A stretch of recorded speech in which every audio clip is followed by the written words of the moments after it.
दोस्तों, स्वागत है आप सभी का अपने YouTube चैनल जीके विद कमल सरोवर में। दोस्तों, आज हम इस वीडियो में फिजिक्स के आगे का टॉपिक को कवर करेंगे। तो चलिए दोस्तों स्टार्ट करते हैं आज का टॉपिक, बर्नौली का प्रमेय। जब कोई आदर्श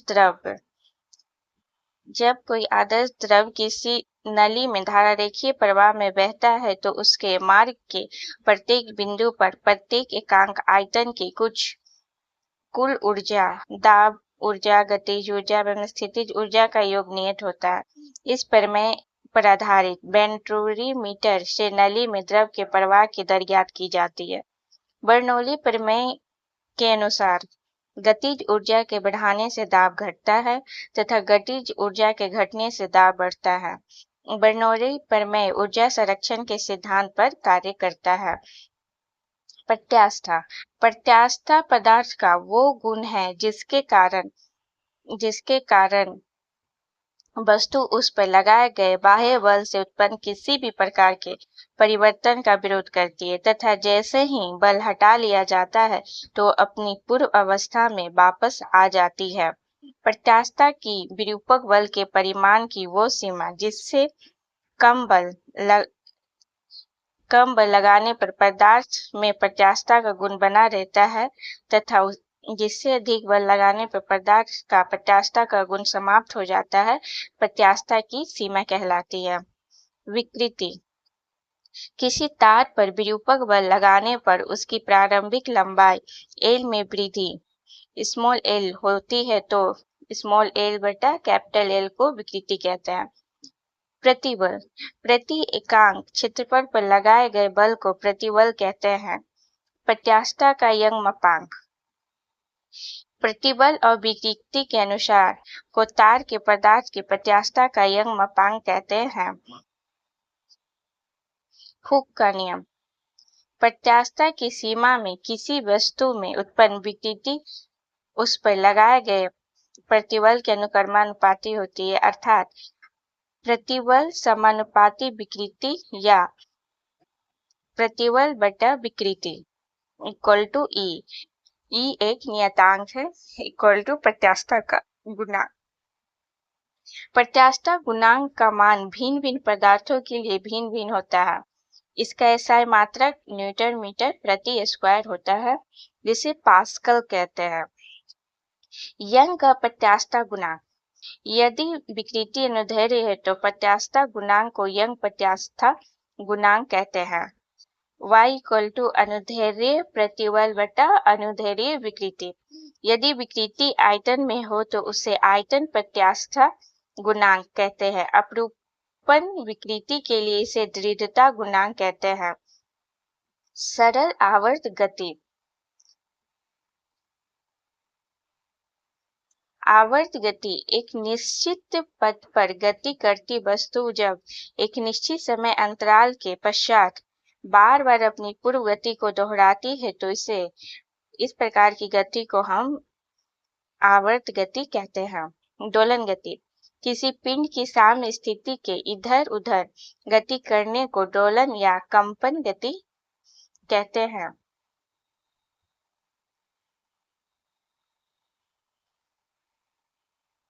एक दोलन या एक कंपन दोलन करने वाले कण का अपनी साम्य स्थिति के एक और जाना, फिर साम्य स्थिति में आकर दूसरी ओर जाना और पुनः साम्य स्थिति में वापस लौटना एक दोलन या कंपन कहलाता है।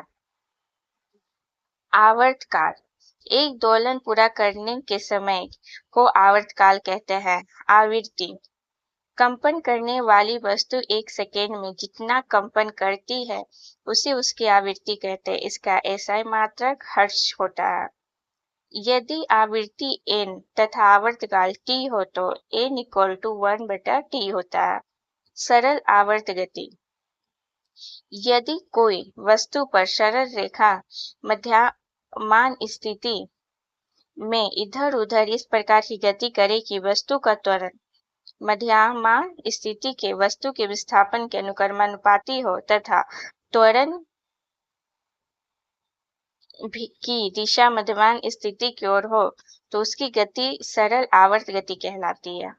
सरल आवर्त गति की विशेषताएं। सरल आवर्त गति करने वाला कण अपनी मध्यम स्थिति से गुजरता है।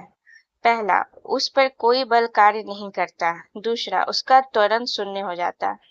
वेग अधिकतम होता है, गतिज ऊर्जा अधिकतम होता है, स्थितिज ऊर्जा शून्य होती है।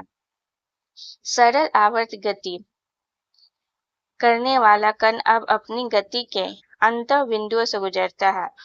पहला, उसका त्वरण अधिकतम होता है, उस पर कार्य करने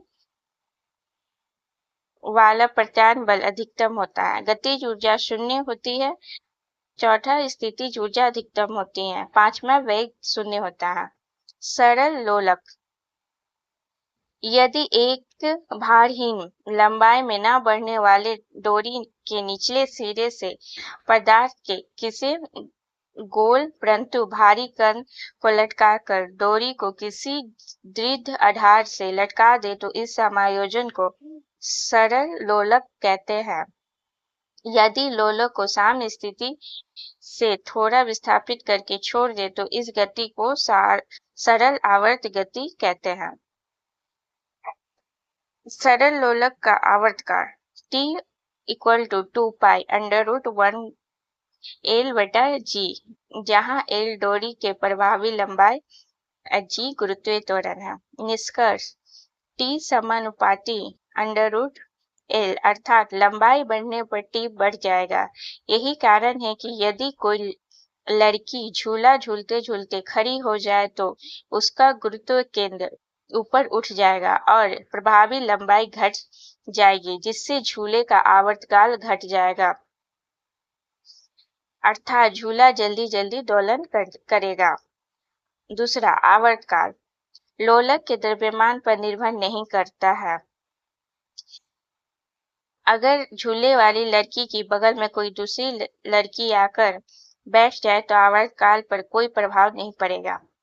T समानुपाती √L/G, यानी किसी लोलक घड़ी को पृथ्वी तल के ऊपर या नीचे ले जाया जाए तो घड़ी का आवर्तकाल T बढ़ जाता है, अर्थात घड़ी सुस्त हो जाती है, क्योंकि पृथ्वी तल से ऊपर या नीचे आने पर G का मान कम होता है। यदि लोलक घड़ी को उपग्रह पर ले जाए तो वहां भारहीनता में कारण G = 0, अतः घड़ी का आवर्तकाल T अनंत हो जाएगा, तब उपग्रह में लोलक घड़ी काम नहीं करेगी। गर्मियों में लोलक की लंबाई L बढ़ जाएगी तो उसका आवर्तकाल T भी बढ़ जाएगा, अतः घड़ी सुस्त हो जाएगी। सर्दियों में L कम हो जाने पर T भी कम हो जाएगा और लोलक घड़ी तेज चलने लगेगी। चंद्रमा पर लोलक घड़ी को ले जाने पर उसका आवर्तकाल बढ़ जाएगा, क्योंकि चंद्रमा पर G का मान पृथ्वी के G के मान का 1/6 गुना है। तरंगों को मुख्यतः दो भागों में बांटा जा सकता है: यांत्रिक तरंगे, अयांत्रिक तरंगे। यांत्रिक तरंग वे तरंगे हैं जो किसी पदार्थिक माध्यम, ठोस, द्रव अथवा गैस में संचरित होते हैं, यांत्रिक तरंगे कहलाते हैं। यांत्रिक तरंगों को मुख्यतः दो भागों में बांटा गया है: अनुदैर्ध्य तरंग, अनुप्रस्थ तरंग। अनुदैर्ध्य तरंग जब तरंग गति की दिशा माध्यम के कणों के कंपन करने की दिशा के अनुदिश होता है तो ऐसी तरंग को अनुदैर्ध्य तरंग कहते हैं। ध्वनि तरंग का उदाहरण है। नोट: अनुदैर्ध्य तरंगों का ध्रुवण नहीं होता है। अनुप्रस्थ तरंग। अनुप्रस्थ तरंग जब तरंग गति की दिशा माध्यम के कणों के कंपन करने की दिशा के लंबवत होती तो इस प्रकार तरंगों को अनुप्रस्थ तरंग कहते हैं। अयांत्रिक तरंग या विद्युत चुम्बकीय तरंग वैसी तरंग है जिसके संचरण के लिए किसी माध्यम की आवश्यकता नहीं होती है, अर्थात तरंगे निर्यात में भी संचरित हो सकती है। उन्हें विद्युत चुम्बकीय या अयांत्रिक तरंग कहते हैं। सभी विद्युत चुम्बकीय तरंग एक ही चाल से चलती है जो प्रकाश की चाल के बराबर होती है। सभी विद्युत चुम्बकीय तरंगें फोटोन की बनी होती हैं। विद्युत चुम्बकीय तरंगों का अनुदैर्ध्य 10⁻⁻14 मीटर से लेकर 10⁻4 मीटर तक होता है। विद्युत चुम्बकीय तरंगों के गुण। विद्युत चुम्बकीय तरंग यह उदासीन होती है, यह अनुप्रस्थ होती है। थर्ड, यह प्रकाश के वेग से गमन करती है। फोर्थ, इसके पास ऊर्जा एवं संवेग होती है। फिफ्थ, इसकी अवधारणा मैक्सवेल के द्वारा प्रतिपादित किया गया। तरंग गति किसी कारक द्वारा उत्पन्न विक्षोभ के आगे बढ़ने की प्रक्रिया को तरंग गति कहते हैं। कंपन की कला आवर्त गति में कंपन करके बहुत किसी कण की किसी क्षण परिस्थिति तथा गति की दिशा को जिस राशि द्वारा निरूपित किया जाता है उसे उस क्षण पर के कंपन की कला कहते हैं। प्रमुख विद्युत चुम्बकीय तरंगें। गामा किरणें। गामा किरणें पॉल विलियर्ड ने दिया था। तरंगदैर्घ्य का परिषद 10⁻14 मीटर से लेकर 10⁻−10 मीटर। आवृत्ति परिषद हर्ट्ज 10⁻20 से लेकर 10⁻18 तक। उपयोग इसकी भेदन क्षमता अत्यधिक होती है। इसका उपयोग नाभिकीय अभिक्रिया तथा कृत्रिम रेडियोधर्मिता में की जाती है।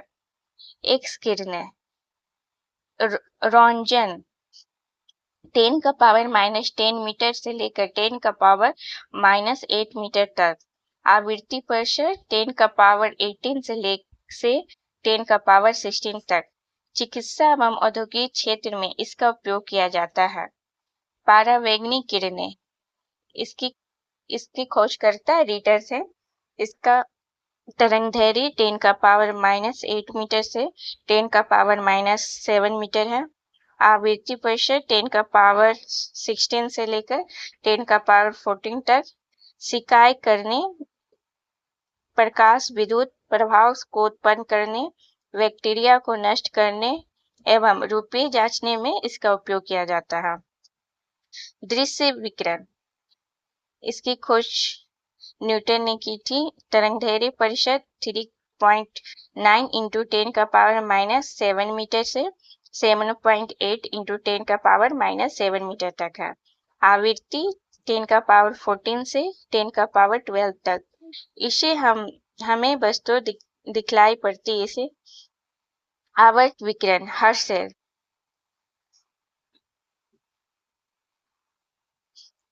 आवर्त विकिरण हर्शेल 7.8 × 10⁻7 से 10⁻3 मीटर तक। 10⁻12 से 10⁻10 तक। इसका उपयोग ये किरणें उसमें विकिरण है।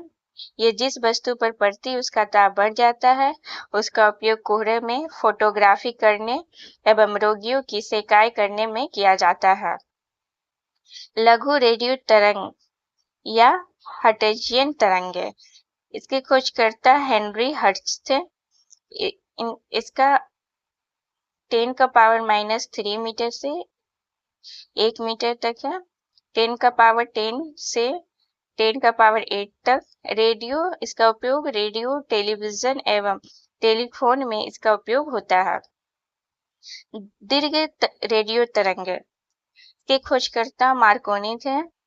1 मीटर से 10⁻4 मीटर तक, 10⁻6 से 10⁻4 तक। इसका उपयोग रेडियो एवं टेलीविजन में किया जाता है। गामा किरणें का नामकरण रदरफोर्ड ने किया। नोट 10⁻³ मीटर से 10⁻² मीटर की तरंगें सूक्ष्म तरंगें कहलाती हैं। निम्न तरंगें विद्युत चुम्बकीय नहीं है। पहला कैथोड किरणें, दूसरा केनाल किरणें, तीसरा अल्फा किरणें, चौथा बीटा किरणें, पांचवा ध्वनि तरंगे, छठा पराश्रव्य तरंगे। आयाम, दोलन करने वाली वस्तु अपनी साम्य स्थिति की किसी भी और जितनी अधिक से अधिक दूरी तक जाती है उस दूरी को दोलन का आयाम कहते हैं। तरंग दैर्घ्य, तरंग गति में समान कला में कंपन करने वाले दो क्रमागत कणों के बीच की दूरी को तरंग दैर्घ्य कहते हैं। इसे ग्रीक अक्षर लैम्डा से व्यक्त किया जाता है। अनुप्रस्थ तरंगे में दो पास के श्रृंगों अथवा गर्तों के बीच की दूरी तथा अनुदैर्घ्य तरंगों में क्रमागत दो संपीड़नों या विरलनों के बीच की दूरी तरंगदैर्घ्य कहलाती है। सभी प्रकार की तरंगों में तरंग की चाल, तरंगदैर्घ्य एवं आवृत्ति के बीच निम्न संबंध होता है। तरंग चाल इक्वल टू आवृत्ति इंटू तरंगदैर्घ्य या v equal to n lambda. ध्वनि तरंग, ध्वनि तरंग अनुदैर्घ्य यांत्रिक तरंगे होती हैं। ध्वनि तरंगों का आवृत्ति परिषद अवश्रव्य तरंगे, अवश्रव्य तरंगे 20 हर्ट्ज से नीचे की आवृत्ति वाली ध्वनि तरंगे को अवश्रव्य तरंगे कहते हैं। इसे हमारा कान सुन नहीं सकता। इस प्रकार के तरंगों को बहुत बड़े आकार के स्रोतों से उत्पन्न किया जाता है। श्रव्य तरंगे, श्रव्य तरंगे 20 हर्ट्ज से 20,000 हर्ट्ज के बीच की आवृत्ति वाली तरंगों को श्रव्य तरंगे कहते हैं। इन तरंगों को हमारा कान सुन सकता है। पराश्रव्य तरंगे 20,000 हर्ट्ज से ऊपर की आवृत्ति वाली तरंगों को पराश्रव्य तरंगे कहा जाता है। मनुष्य के कान इसे नहीं सुन सकता, परंतु कुछ जानवर जैसे कुत्ता, बिल्ली, चमगादड़ आदि इसे सुन सकते हैं। इन तरंगों को गाल्टन की सीटी के द्वारा तथा दाब विद्युत प्रभाव की विधि द्वारा क्वार्ट्ज के क्रिस्टल के कंपनों से उत्पन्न करते हैं। इन तरंगों की आवृत्ति बहुत ऊंची होने के कारण इसे बहुत अधिक ऊर्जा होती है। साथ ही इनका तरंगदैर्घ्य छोटी होने के कारण इन्हें एक पतले किरण पुंज के रूप में बहुत दूर तक भेजा जा सकता है। पराश्रव्य तरंगों के उपयोग, पहला संकेत भेजने में, दूसरा समुद्र की गहराई का पता लगाने में, तीसरा कीमती कपड़ों, वायुयान तथा घड़ियों के पुर्जे को साफ करने में, चौथा काल कारखाने की चिमनियों से कालिख हटाने में, पांचवा दूध के अंदर के हानिकारक जीवाणुओं को नष्ट करने में, छठा गठिया रोग के उपचार एवं मस्तिष्क के ट्यूमर का पता लगाने में, सातवां भ्रूण की जांच करने में, आठवां गुर्दा में बनने वाली पथरी की जांच करने में तथा उसे तोड़ने में। ध्वनि की चाल, विभिन्न माध्यमों में ध्वनि की चाल भिन्न भिन्न होती है। किसी माध्यम में ध्वनि की चाल मुख्यतः माध्यम की प्रत्यास्थता तथा घनत्व पर निर्भर करती है। ध्वनि की चाल सबसे अधिक ठोस में, उसके बाद द्रव में और उसके बाद गैस में होती है। वायु में ध्वनि की चाल 332 मीटर पर सेकेंड, जल में ध्वनि की चाल 1483 मीटर पर सेकेंड और लोहे में ध्वनि की चाल 5130 मीटर पर सेकेंड होती है। जब ध्वनि एक माध्यम से दूसरे माध्यम में जाती है तो ध्वनि की चाल एवं तरंगदैर्घ्य बदल जाती है, जिसकी आवृत्ति नहीं बदलती। किसी माध्यम में ध्वनि की चाल आवृत्ति पर निर्भर नहीं करती। ध्वनि की चाल पर दाब का प्रभाव, ध्वनि की चाल पर दाब का कोई प्रभाव नहीं पड़ता, अर्थात दाब घटाने या बढ़ाने पर ध्वनि की चाल अपरिवर्तित रहती है। ध्वनि की चाल पर ताप का प्रभाव, माध्यम का ताप बढ़ाने पर उसमें ध्वनि की चाल बढ़ जाती है। वायु में प्रति 1 डिग्री सेल्सियस ताप बढ़ाने पर ध्वनि की चाल 0.61 मीटर पर सेकेंड बढ़ जाती है। ध्वनि की चाल पर आर्द्रता का प्रभाव, नमी युक्त वायु का घनत्व शुष्क वायु के घनत्व से कम होता है, अतः शुष्क वायु की अपेक्षा नमी युक्त वायु में ध्वनि की चाल अधिक होती है। ध्वनि के लक्षण, ध्वनि के मुख्यतः 3 लक्षण होते हैं: प्रबलता, तारत्व और गुणता। प्रबलता, प्रबलता ध्वनि का अभिलक्षण है जिसके कारण कोई ध्वनि तेज या मंद सुनाई देती है। ध्वनि की प्रबलता स्तर व्यक्त करने का मात्रक फोन है। तारत्व ध्वनि का वो लक्षण है जिससे ध्वनि को मोटी या पतली कहा जाता है। तारत्व आवृत्ति पर निर्भर करता है। ध्वनि की आवृत्ति अधिक होने पर तारत्व अधिक होगा एवं ध्वनि पतली होती है। वही आवृत्ति कम होने पर तारत्व कम होता है एवं ध्वनि मोटी होती है। गुणता ध्वनि का वह लक्षण जिसके कारण हमें समान प्रबलता तथा समान तारत्व की ध्वनियों में अंतर प्रतीत होता है, गुणता कहलाता है। ध्वनि की गुणता सनादी स्वरों की संख्या, क्रम तथा अपेक्षित तीव्रता पर निर्भर करती है। यहाँ विभिन्न माध्यम में ध्वनि की चाल दी गई है। माध्यम वायु में ध्वनि की चाल 332 मीटर पर सेकेंड है। हाइड्रोजन में ध्वनि की चाल 1269 मीटर पर सेकेंड। कार्बन डाइऑक्साइड में 260 मीटर पर सेकेंड। भाप में 100 डिग्री सेल्सियस 405 मीटर पर सेकेंड। अल्कोहल में 1213 मीटर पर सेकेंड। जल में 1483 मीटर पर सेकेंड। समुद्री जल में 1533 मीटर पर सेकेंड। पारा में 1450 मीटर पर सेकेंड। लोहा में 5130 मीटर पर सेकेंड। कांच में 5640 मीटर पर सेकेंड। एल्युमिनियम में 6420 मीटर पर सेकेंड। ध्वनि की तीव्रता ध्वनि माध्यम के किसी बिंदु पर ध्वनि की तीव्रता उस बिंदु पर एकांक क्षेत्रफल के प्रति सेकेंड तल के लंबवत गुजरने वाली ऊर्जा के बराबर होती है। ध्वनि की तीव्रता व्यक्त करने का मात्रक बेल है। ध्वनि की निरपेक्ष तीव्रता को वाट प्रति मीटर स्क्वायर में व्यक्त किया जाता है। बेल एक बड़ा मात्रक है, अतः व्यवहार में इससे छोटा मात्रक डेसिबल प्रयुक्त होता है, जो बेल का 10वां भाग है। ध्वनि की तीव्रता स्रोत से दूरी के वर्ग के व्युत्क्रमानुपाती, आयाम के वर्ग के अनुक्रमानुपाती, आवृत्ति के वर्ग के अनुक्रमानुपाती तथा माध्यम के घनत्व के अनुक्रमानुपाती होती है। अनुमानित योग्य शोर के स्तर शांत क्षेत्र में 50 डेसिबल, आवासीय क्षेत्र में 55 डेसिबल, व्यापारिक क्षेत्र 65 डेसिबल, औद्योगिक क्षेत्र 70 डेसिबल। नोट: मनुष्य की अधिकतम श्रव्यता सीमा 95 डेसिबल है। इससे अधिक तीव्रता की ध्वनि को मनुष्य नहीं सुन सकता। प्रबलता एवं ध्वनि की तीव्रता के संबंध। प्रबलता समानुपाती log I, जहाँ I इक्वल टू ध्वनि की तीव्रता है। प्रबलता एवं ध्वनि की तीव्रता में अंतर। प्रबलता ध्वनि का वो अभिलक्षण है जिसके कारण ध्वनि तेज या मंद सुनाई देती है।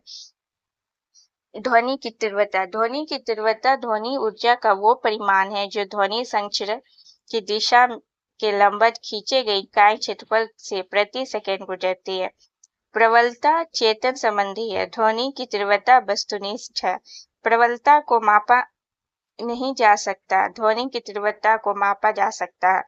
प्रबलता सुनने वाले के कान की सुग्राह्यता पर निर्भर करता है। ध्वनि की तीव्रता सुनने वाले के कान को सुग्राह्यता पर निर्भर नहीं करता। यहाँ कुछ नोट दिए गए हैं। ध्वनि स्रोत से दूर किसी बिंदु पर ध्वनि की तीव्रता समान होती है। दूसरी ओर प्रबलता उस बिंदु पर अलग अलग व्यक्तियों के लिए अलग अलग होती है, क्योंकि प्रबलता व्यक्ति की कान की सुग्राह्यता पर निर्भर करता है। प्रतिध्वनि जब ध्वनि तरंगे दूर स्थित किसी दृढ़ टावर या पहाड़ से टकराकर परावर्तित होती है तो इस परावर्तित ध्वनि को प्रतिध्वनि कहते हैं। प्रतिध्वनि सुनने के लिए श्रोता एवं परावर्तक सतह के बीच न्यूनतम 17 मीटर की दूरी होनी चाहिए। कान का ध्वनि का प्रभाव 1/10 सेकेंड तक रहता है। नोट: यदि ध्वनि तरंगे किसी दृढ़ सतह से टकराकर परावर्तित होती है तो ध्वनि की कला में कोई परिवर्तन नहीं होता है। ध्वनि के अपवर्तन के कारण ध्वनि दिन की अपेक्षा रात में अधिक दूरी तक सुनाई पड़ती है। अनुरणन किसी बड़े हॉल में उत्पन्न होने वाली ध्वनि दीवारों से बार बार परावर्तन के कारण काफी समय तक बनी रहती है। यह बार-बार परावर्तन जिसके कारण ध्वनि का स्थायित्व होता है वो अनुरणन कहलाता है। ये अवांछनीय होता है क्योंकि अत्यधिक अनुरणन के कारण स्पष्ट सुनाई नहीं देता। अनुरणन कम करने के निम्न उपाय है। पहला, भवन की छतों तथा दीवारों पर ध्वनि अवशोषक पदार्थों जैसे संपीड़ित फाइबर बोर्ड, खुरदरे प्लास्टर अथवा पर्दे लगाए जाते हैं। दूसरा, सीटों के पदार्थों का चुनाव इसके ध्वनि अवशोषक गुणों के आधार पर करना होता है। अनुनाद, जब किसी वस्तु के कंपन की स्वाभाविक आवृत्ति किसी चालक बल के कंपनों की आवृत्ति के बराबर होती है तो वो वस्तु बहुत अधिक आयाम से कंपन करने लगती है। इस घटना को अनुनाद कहते हैं। ध्वनि का व्यक्तीकरण, जब समान आवृत्ति या आयाम की दो ध्वनियां एक साथ किसी बिंदु पर पहुंचती है तो उस बिंदु पर ध्वनि का पुनः वितरण हो जाता है। इस घटना को ध्वनि का व्यक्तीकरण कहते हैं। यदि दोनों तरंगे एक बिंदु पर एक ही कला में पहुंचती है तो वहां ध्वनि की तीव्रता अधिकतम होती है। इसे समपोषी व्यक्तीकरण कहते हैं। यदि दोनों तरंगे विपरीत कला में पहुंचती है तो वहां पर तीव्रता न्यूनतम होती है। इसे विनाशी व्यक्तीकरण कहते हैं। ध्वनि का विवर्तन, ध्वनि का तरंगदैर्घ्य 1 मीटर की कोटि का होता है। अतः जब इसी कोटि का कोई अवरोध ध्वनि के मार्ग में आता है तो ध्वनि के अवरोध से मुड़कर आगे बढ़ जाती। इस घटना को ध्वनि का विवर्तन कहते हैं। प्रगामी तरंग, वैसी तरंग जो अपने ही स्थान तक फैलती और सिकुड़ती हो लेकिन आगे नहीं बढ़ती, ऐसी तरंग को अप्रगामी तरंग कहते हैं। अप्रगामी तरंग की विशेषता यह है कि जहां पर कंपन की तीव्रता महत्तम होती है वहां एंटीनोड का निर्माण होता है। जहां पर कंपन की तीव्रता शून्य होता है वहां पर नोड का निर्माण होता है। यह तरंग अपने साथ ऊर्जा का वहन नहीं करती। दो लगातार नोड या एनोड के बीच की दूरी λ/2 होती है तथा जो दो लगातार नोड और एंटीनोड के बीच की दूरी λ/2 होती है। जहां लैम्ब्डा तरंगदैर्घ्य है, वो तरंग जो आगे बढ़ती है प्रगामी तरंग कहलाती है। वह तरंग अपने साथ ऊर्जा को वहन करती है। ऑर्गन नली, ऑर्गन पाइप एक प्रकार का पाइप है जहां ध्वनि की उत्पत्ति वायु के कंपन के कारण होती है। ऑर्गन नली में उत्पन्न ध्वनि की आवृत्ति इक्वल टू ध्वनि का वेग बटा ध्वनि का तरंगदैर्घ्य n इक्वल टू v बटा लैम्ब्डा। ऑर्गन नली दो प्रकार की होती है। पहला, खुला ऑर्गन पाइप, दूसरा बंद ऑर्गन पाइप। खुला ऑर्गन पाइप, इसमें दोनों सिरे खुले रहते हैं तथा दोनों सिरों पर एंटीनोड का निर्माण होता है। ओपन ऑर्गन पाइप की ध्वनि सुरीली होती है क्योंकि इसमें सम और विषम दोनों सनादी हार्मोनिक होते हैं। बंद ऑर्गन पाइप, इसमें एक सिर बंद तथा दूसरा सिरा खुला रहता है। बंद सिरे पर नोड तथा दूसरे खुले सिरे पर एंटीनोड का निर्माण होता है। इसकी ध्वनि कम सुरीली होती है क्योंकि इसमें केवल विषम हार्मोनिक होता है। डॉपलर प्रभाव, जब किसी ध्वनि स्रोत एवं श्रोता के बीच आपेक्षिक गति होती है तो श्रोता को ध्वनि की आवृत्ति उसकी वास्तविक आवृत्ति से अलग सुनाई पड़ती है। इसे ही डॉपलर प्रभाव कहते हैं। मेक संख्या, मेक संख्या किसी माध्यम में किसी पिंड की चाल तथा उसी माध्यम में ताप एवं दाब की उन्हीं परिस्थितियों में ध्वनि की चाल के अनुपात को उस वस्तु के उस माध्यम में मेक संख्या कहते हैं। यदि मेक संख्या 1 से अधिक है तो पिंड की चाल पराध्वनिक कहलाती है। यदि मेक संख्या 5 से अधिक है तो ध्वनि की चाल अति पराध्वनिक कहलाती है। प्रघाती तरंग, जब पिंड की चाल पराध्वनिक हो जाती है तो वो अपने पीछे माध्यम में शंक्वाकार विक्षोभ छोड़ती है। इस विक्षोभ के संचरण को ही प्रघाती तरंग कहते हैं। ऊष्मा ऊष्मा वो ऊर्जा है जो वस्तु से दूसरी वस्तु में केवल तापांतर के कारण स्थानांतरित होती है। किसी वस्तु में निहित ऊष्मा उस वस्तु के द्रव्यमान पर निर्भर करती है।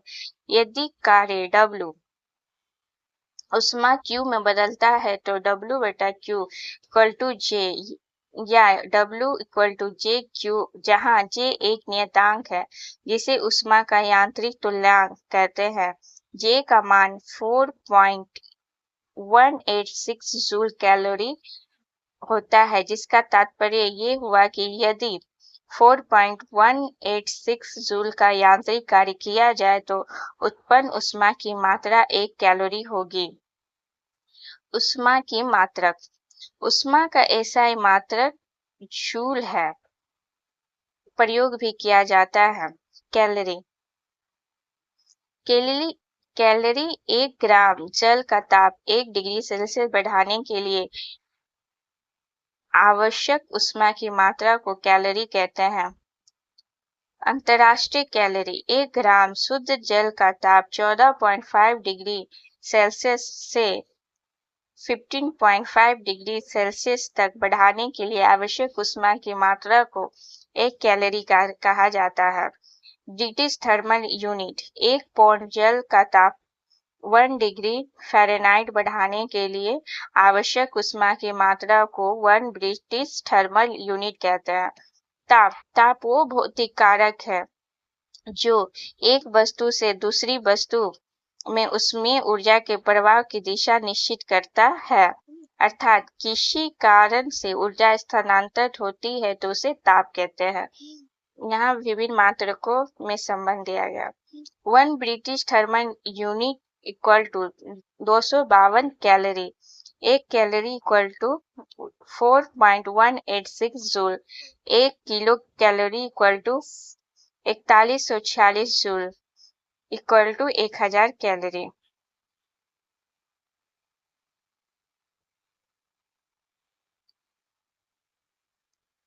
तापमापी का निर्माण गैलीलियो ने किया था। ताप मापने के लिए जो उपकरण प्रयोग में लाया जाता है उसे तापमापी कहते हैं।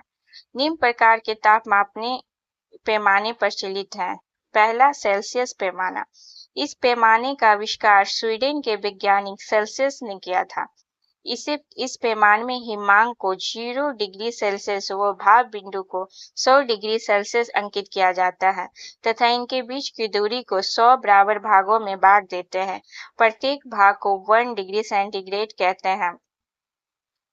फ़ारेनहाइट पैमाना। इसका आविष्कार जर्मन वैज्ञानिक फ़ारेनहाइट ने किया। इसका हिमांक 32 डिग्री फ़ारेनहाइट एवं भाप बिंदु 212 डिग्री फ़ारेनहाइट है। इनके बीच की दूरी को 180 बराबर भागों में बांट दिया जाता है। रोमल पैमाना इसका हिमांक 0 डिग्री रोमल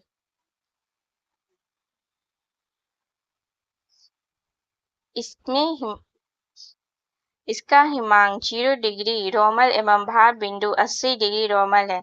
इनके बीच का भाग 80 बराबर भागों में बांट दिया जाता है। केल्विन पैमाना। इसमें हिमांक 273 केल्विन एवं भाप बिंदु 373 केल्विन है। दोनों बिंदुओं के बीच की दूरी समान 100 भागों में विभाजित कर दिया जाता है। चारों पैमाने में संबंध C-0/100 = फ़ारेनहाइट -32/180 = R-0/80 = K-273/100। परम शून्य सिद्धांत रूप से अधिकतम ताप की कोई सीमा नहीं, परंतु निम्नतम ताप की सीमा है। किसी भी वस्तु का ताप -273.15 डिग्री सेल्सियस से कम नहीं हो सकता। है, यानी यह संसार का सबसे न्यूनतम तापमान है।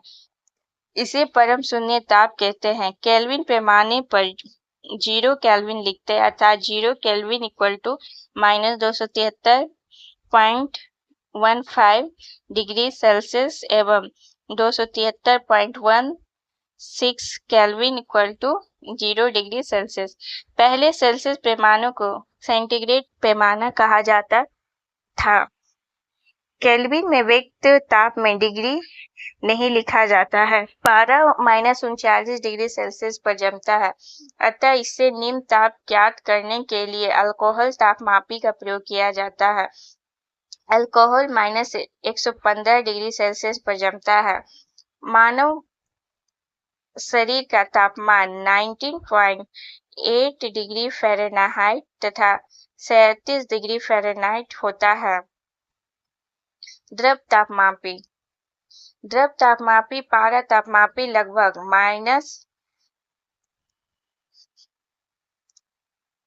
-30 डिग्री सेल्सियस से 350 डिग्री सेल्सियस तक के ताप मापने के लिए प्रयुक्त होता है। नोट: पारा थर्मामीटर का आविष्कार फ़ारेनहाइट ने किया। गैस तापमापी: इस प्रकार की तापमापी में स्थिर आयतन हाइड्रोजन गैस तापमापी से 500 डिग्री सेल्सियस तक के ताप को मापा जा सकता है। हाइड्रोजन की जगह नाइट्रोजन गैस से 1500 डिग्री सेल्सियस तक के ताप का मापन किया जा सकता है। प्लेटिनम प्रतिरोध तापमापी: इसके द्वारा -200 डिग्री सेल्सियस से 1200 डिग्री सेल्सियस तक के ताप को मापा जाता है।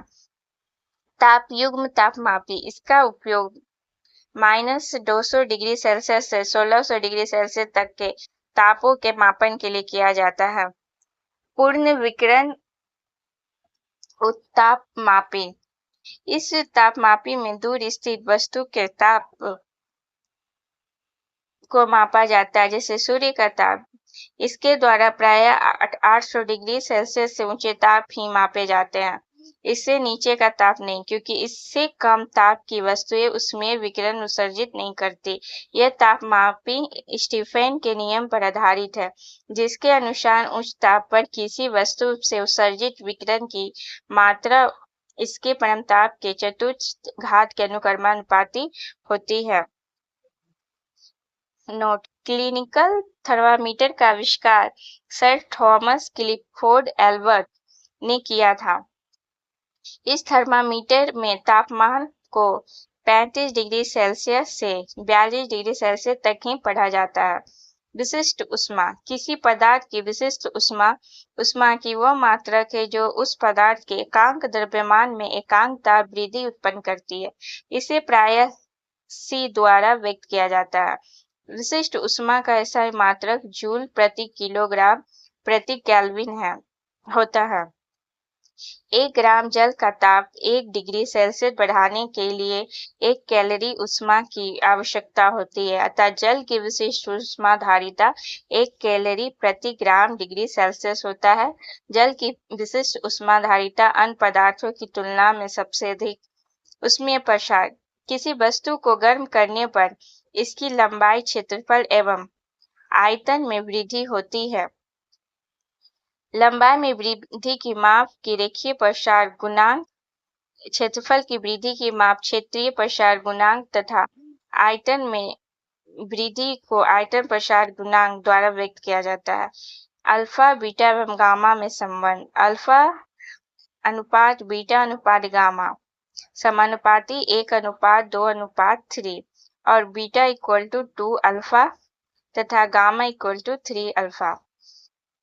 कुछ पदार्थों को विशिष्ट ऊष्मा या विशिष्ट ऊष्माधारिता, जिसको जूल प्रति केजी केल्विन में मापते हैं, जैसे बर्फ का 2100 कैलोरी, पारा 140, लेड का 130, लोहा का 460, केरोसिन तेल का 210, जल का 4200।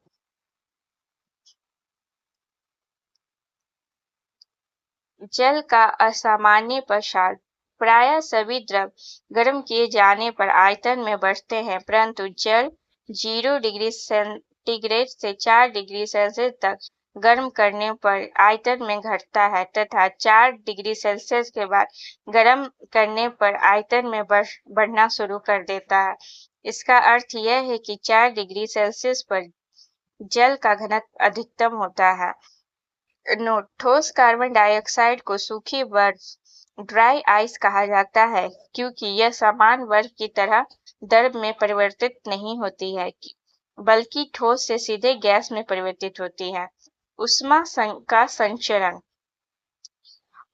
ऊष्मा एक स्थान से दूसरे स्थान जाने की ऊष्मा का संचरण कहते हैं। इसकी 3 विधियां हैं: चालन, संवहन, विकिरण। चालन के द्वारा ऊष्मा पदार्थ में एक स्थान से दूसरे स्थान तक पदार्थ के कणों को अपने स्थान पर परिवर्तित किए बिना पहुंचती है। ठोस से ऊष्मा का संचरण चालन विधि द्वारा ही होता है। संवहन: इस विधि में ऊष्मा का संचरण पदार्थ के कणों के स्थानांतरण के द्वारा होता है। इस प्रकार पदार्थ के कणों के स्थानांतरण से धारा बहती है जिन्हें संवहन धाराएं कहते हैं। इस विधि में ऊष्मा की हानि सबसे तेज गति से होती है। गैसों एवं द्रवों में ऊष्मा का संचरण संवहन द्वारा होता है। रेफ्रिजरेटरों में प्रशीतन पेटिका फ्रीजिंग जस्ट ऊपर में होती है ताकि रेफ्रिजरेटर का अन्य भाग संवहन के द्वारा ठंडी हो सके। यदि रेफ्रिजरेटर के दरवाजे कुछ घंटों के लिए खुले छोड़ दे तो कमरे का तापमान बढ़ जाता है। वायुमंडल संवहन विधि के द्वारा ही गर्म होता है। विकिरण इस विधि में ऊष्मा गर्म वस्तु से ठंडी वस्तु की ओर बिना किसी माध्यम की सहायता से तथा बिना माध्यम को गर्म किए प्रकाश की चाल से सीधे रेखा में संचरित होती है। कृष्णिका विकिरण: जब किसी ठोस पदार्थ को गर्म किया जाता है तब उससे विकिरित परास वाले तरंगदैर्घ्य के विकिरण उत्सर्जित होते हैं। उदाहरण के लिए, जब किसी लोहे की छड़ को भट्टी में गर्म करते हैं तब उसका रंग पहले हल्का होता है। जैसे जैसे ताप बढ़ता जाता है वैसे वैसे वो अधिक लाल होता है। जब इसे और गर्म किया जाता है तब इससे निकलने वाले विकिरण का रंग सफेद हो जाता है और जब ताप बहुत अधिक होता है तब यह नीला हो जाता है। इसका अर्थ है कि ताप में वृद्धि के साथ साथ उत्सर्जित विकिरण की आवृत्ति भिन्न से उत्पन्न होती है। विद्युत चुम्बकीय स्पेक्ट्रम में लाल रंग का कम आवृत्ति वाले और नीला रंग अधिक आवृत्ति वाले क्षेत्र में होता है। एक ऐसा आदर्श पिंड जो हर प्रकाश की आवृत्ति के विकिरणों को उत्सर्जित तथा अवशोषित करता है कृष्णिका तथा इस पिंड से उत्सर्जित विकिरण को कृष्णिका विकिरण कहते हैं। कृष्णिका से उत्सर्जित विकिरण का यथार्थ आवृत्ति वितरण उसके ताप पर निर्भर करता है। दिए गए तापमान पर उत्सर्जित विकिरण की तीव्रता तरंगदैर्घ्य के कम होने के साथ बढ़ती है। यह एक तरंगदैर्घ्य पर अधिकतम होती है। उसके बाद तरंगदैर्घ्य के और कम होने पर घटनी शुरू होती है। प्रकाश के तरंग सिद्धांत के आधार पर उपरोक्त परिणामों की संतोषजनक व्याख्या नहीं की जा सकती है। मैक्स प्लैंक ने इसके लिए सुझाया कि परमाणु और अणु केवल विविक्त मात्राओं में ऊर्जा उत्सर्जित करते हैं, न कि अनवरत रूप में जैसा पहले माना जाता था। विद्युत चुम्बकीय विकिरण के रूप में ऊर्जा की जिस न्यूनतम मात्रा का उत्सर्जन होता है उसे प्लैंक द्वारा क्वांटम नाम दिया गया। विकिरण के एक क्वांटम की ऊर्जा इसकी आवृत्ति के समानुपाती होता है। E=hv। अनुपातिकता स्थिरांक h को प्लैंक स्थिरांक कहा जाता है। उसका मान 6.626 × 10⁻⁻34 जूल सेकेंड होता है। न्यूटन का शीतलन नियम। समान अवस्था रहने पर विकिरण द्वारा किसी वस्तु के ठंडे होने की दर वस्तु तथा उसके चारों ओर के माध्यम के तापांतर के अनुक्रमानुपाती होती है। अतः वस्तु जैसे जैसे ठंडी होती जाएगी उसके ठंडे होने की दर कम होती जाएगी। किर्चॉफ का नियम। इसके अनुसार अच्छे अवशोषक ही अच्छे उत्सर्जक होते हैं। अंधेरे कमरे में यदि एक काली और एक सफेद वस्तु को समान ताप पर गर्म करके रखा जाए तो काली वस्तु अधिक विकिरण उत्सर्जित करेगी अतः काली वस्तु अंधेरे में अधिक चमकेगी। स्टीफन का नियम। किसी वस्तु की उत्सर्जन क्षमता ई उसके परम ताप T के चौथे घात के अनुक्रमानुपाती होती है, अर्थात E समानुपाती T का पावर 4 या E equal to sigma T का पावर 4, जहाँ सिग्मा एक नियतांक है जिसे स्टीफन नियतांक कहते हैं। अवस्था परिवर्तन तथा गुप्त ऊष्मा। निश्चित ताप पर पदार्थ का एक अवस्था से दूसरी अवस्था में परिवर्तित होना अवस्था परिवर्तन कहलाता है। अवस्था परिवर्तन में पदार्थ का ताप नहीं बदलता है। त्रिक बिंदु। त्रिक बिंदु वह बिंदु जिस पर तीनों अवस्थाएं ठोस, तरल एवं गैसों तीनों एक साथ पाई जाती हैं। गलनांक।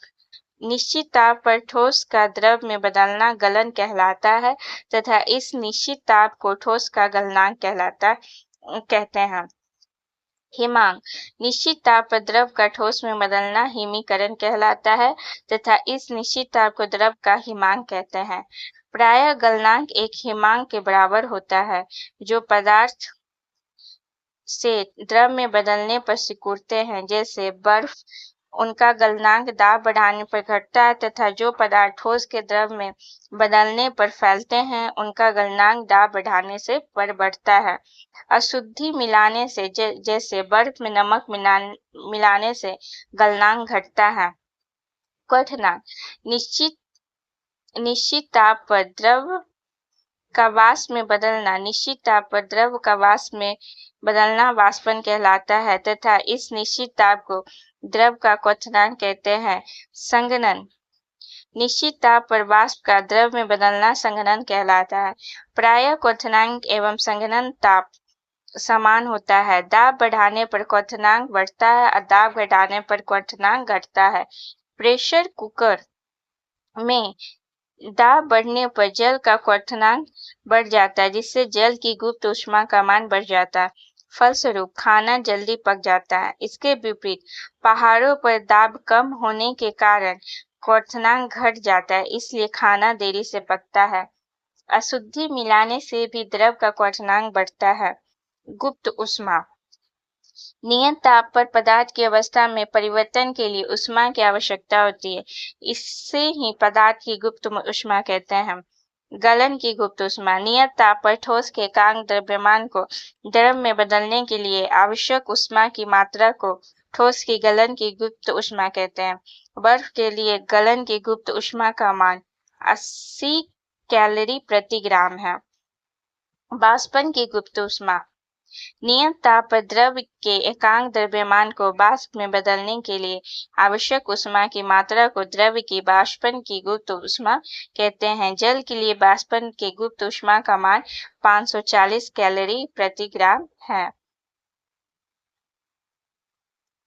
यदि पदार्थ की गुप्त ऊष्मा L है तो पदार्थ के m द्रव्यमान की अवस्था परिवर्तन के लिए आवश्यक ऊष्मा Q इक्वल टू ml। गुप्त ऊष्मा का SI मात्रक जूल प्रति किलोग्राम है। उबलते जल की अपेक्षा भाप से जलने पर अधिक कष्ट होता है क्योंकि जल की अपेक्षा भाप की गुप्त ऊष्मा अधिक होती है। 0 डिग्री सेल्सियस पर पिघलती बर्फ की कुछ नमक सोडा मिलाने से बर्फ का गलनांक 0 डिग्री सेल्सियस से घटकर 22 डिग्री सेल्सियस है। ऐसे मिश्रण को ही मिश्रण कहते हैं। इस मिश्रण का उपयोग कुल्फी, आइसक्रीम आदि बनाने में किया जाता है। वाष्पीकरण। द्रव के खुली सतह से प्रत्येक ताप पर धीरे धीरे द्रव का अपने वाष्प में बदलना वाष्पीकरण कहलाता है अथवा किसी द्रव का उसके क्वथनांक से पूर्व उसके वाष्प में बदलने की प्रक्रिया को वाष्पीकरण कहते हैं। जब तापमान उच्च होता है और द्रव पृष्ठ क्षेत्रफल अधिक हो तो द्रव के पृष्ठ से वाष्पीकरण तेजी होता है। प्रशीतक। प्रशीतक में वाष्पीकरण द्वारा ठंडक उत्पन्न की जाती है। तांबे की एक वाष्प कुंडली में द्रव फ्रियोन भरा होता है जो बाष्पीकृत होकर ठंडक उत्पन्न करता है। आपेक्षिक आर्द्रता किसी दिए हुए ताप पर वायु के किसी आयतन में उपस्थित जलवाष्प की मात्रा तथा उसी ताप पर उसी आयतन की वायु को संतृप्त करने के लिए आवश्यक जलवाष्प की मात्रा के अनुपात को आपेक्षिक आर्द्रता कहते हैं।